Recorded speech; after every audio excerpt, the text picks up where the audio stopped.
You grew up skating at was it Rexplex? I went. Yeah, I when I lived in New Jersey, it was Rexplex. Then I moved to Maine, and it was Rye Airfield. Oh, okay. Yeah, but Rexplex was the first ramp I ever dropped in on. I broke my ankle and had to get surgery, but I still wanted to skate vert. First time you tried to drop in, you broke your ankle? Yeah. How do you do that? I don't even Lean know. back. It's like you have to, yeah, exactly. But I feel like that happens on mini ramps, but on vert, it doesn't really give you much opportunity. I can't even. I mean, explain. anything's possible, Yeah, man. sure, anything's possible, but that seems If like you lean back on vert, it's definitely got more of a chance of breaking. or a wow, Chicken neck. chicken neck. I did so many, like, I was so scared of heights, but I just was so obsessed with vert, like watching videos of you skating it and like seeing you at the X Games and stuff. And I really just wanted to skate it. It looked so fun, but I was terrified. And then by the time I finally tried to drop into it, I would just fall straight to flat, you know? Ugh. So then I think I just corrected way too far in the other direction and just like sat on my ankle, just snapped it. Do you remember the first time you dropped in? It was different for me because it was all pools. So you went in the roll in? So I rolled in. No, well, But eventually you would have done yeah, a but tail I'll drop, explain. right? It's my journey is completely different than most because there was this bowl. It was the Brown Tile Bowl at Oasis, and it was basically a pool like this. And then as it got to the entrance, it actually folded up like that. So you work your way up. And so I just kept rolling in at a different coping block. You mean roll roll your board over to it and kick in that way? Roll in, yeah. Man, do you do that? Roll-ins? Yeah. I hate roll-ins. Yeah, but it was just Ugh.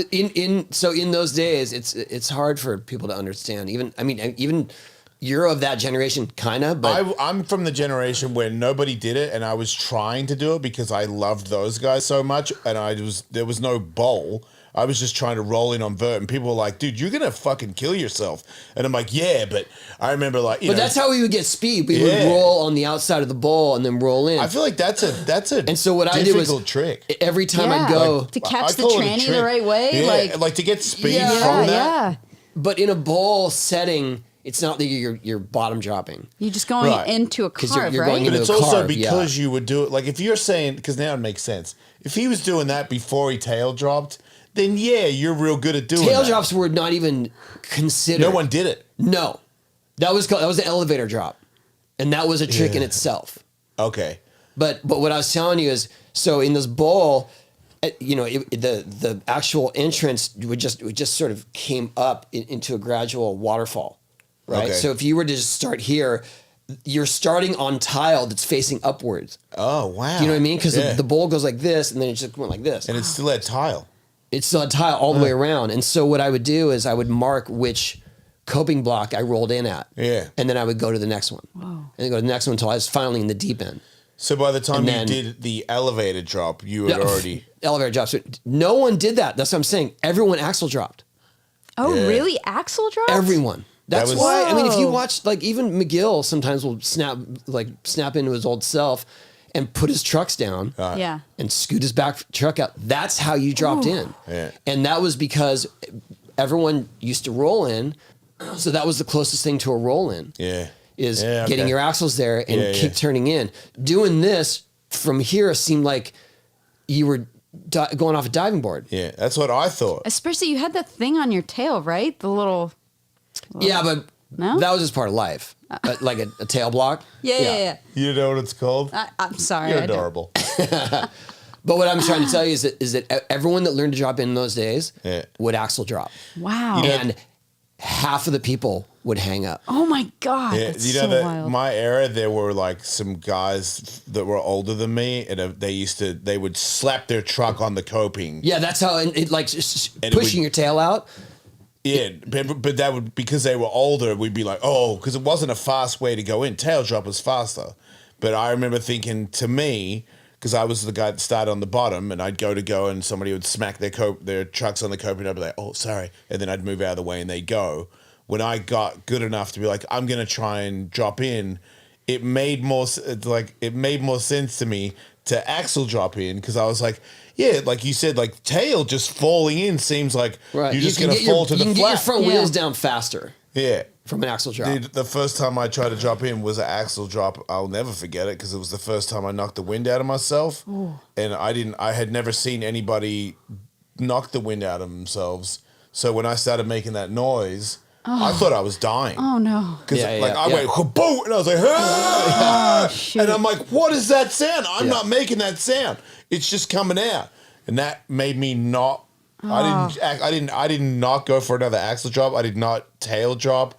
I was like, okay, that's above your level. And then another ramp. Somebody had a piece of wood with rope on it, and they like dropped it down the ramp so you could run up to it and put your tail on the piece of wood and tail drop like it was a mini ramp. Because when I was a kid, they didn't have a mini ramp. Like, there was no such thing. Oh, so you work your way up. Yeah. Well, once it got to the vert, like, it was so hard to get on the piece of wood. Yeah. So there was like mini ramp level, and then you dropped in.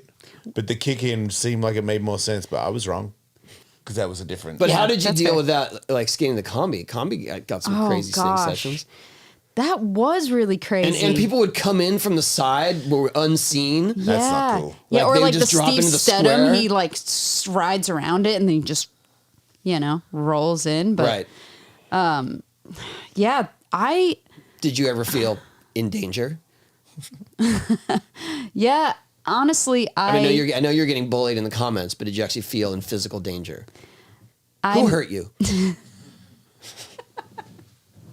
No, the only time I felt in physical danger was honestly like the Olympic qualifiers. Those were like, that's like skate chaos, jousting. Yeah. It's like because they put you in a situation where everyone feels like their whole life depends on this. Minutes. And everyone's like, I think we were friends once, but I am going to crash into you. I don't care. You know what I mean? Legitimately trying to get practice, and there wasn't that much time for practice. It was so crazy. It was like, there was a time where it was 1 a.m. in Rio, and we had 30 minutes of practice. And I'm like, what is even happening right now? Yeah, we heard those stories. That's insane. Yeah, it was so wild. But combi was mellower because it's open all the time, and I was already in this like groove from living on the East Coast and just getting really heckled out there of just skating early before the crowds. So I would just try to strategically avoid the snake sessions. What? Yeah, it was crazy. Like when I really got into skating. Just because you're a female. Yeah, it was such a bummer. Wait. I thought it was like because I wasn't as good as everyone else, and then when I had learned tricks that those guys couldn't do, they'd be like, "You must be secretly a dude." And I was like, "What?" I don't know. It just felt like there wasn't any. Bring them in here. We'll no, I mean it's all good. Beat them up, Tony. Like, you got it. I mean, it's not all good, but it was a journey, and now skateboarding is a lot more inclusive and supportive. So weird. But